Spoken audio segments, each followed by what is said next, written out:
Okay, sorry if there is like any noise. First of all, we need to like get a photo, like just a regular photo in Blender. You can do that. Click add, image, reference. I have this Apple logo. It's low quality, but you see it's not straight. So click here to item, rotation 0, 0, 0, and then okay, this is the right side, right? We click 90 degree. Okay, now it's like very, if you click 1 on the numpad, or like here Y, it's like it gets us to this view. So we get here, we can erase it above on the Z axis. That's by pressing G and then Z. Then where is it here? So like this is the logo. Pressing here again shows us the logo from this view. We need to trace it, so we need to add a mesh, whatever mesh. It's here, but we don't want it here, so we click edit mode. We don't need the plane, so we click delete, or like where is delete? Delete vertices, and we click add a single add a single vertex. Okay, we don't see it. We click G. Okay, here is it. So this is the single vertex, right? We zoom in, and you see it. It's like moving here. So we click E to trace it.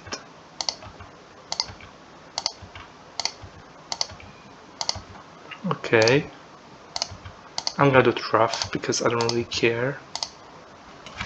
Okay.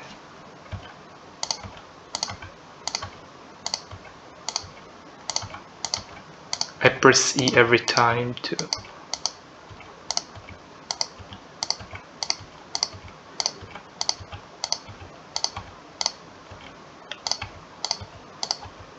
okay, now we want to connect those last two parts. So what we do is click here and click here, click M for merge, click at center, whatever. Now it's merged. If I want to do like another part, we can also add a vertices, add a single vert, G to move it, E again. I'm gonna do it very rough because okay, we click M again and at the center. So here is it. We don't know this photo, so I'm clicking hide here on the eye, and we have this, right?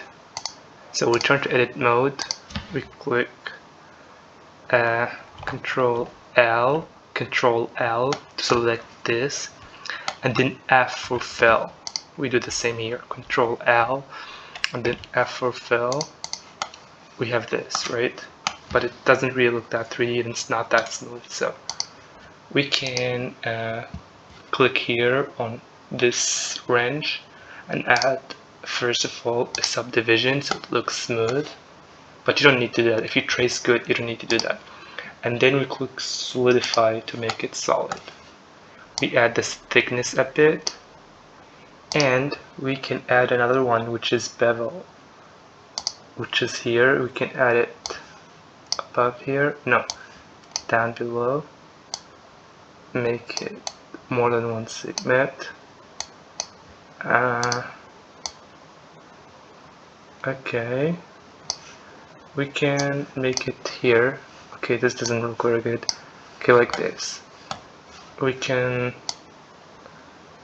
lower this, okay, and make it like play with the slider so it looks like 3D-ish. We make shade smooth so it looks smooth, and now you have this logo. It's 3D and all, and this. So to animate things in Blender, or to enter the camera, we click numpad 0, which is, I think, this one. Yeah, this one can also make us enter the camera. To change the position of the camera, we click on the camera, we change the rotation so it'd be like, you know, like before, and we play with this. Okay, x-axis, so we click 90 degree, we click above to like position it here, and it needs to be lower, so we click on okay, X, and lower it a bit.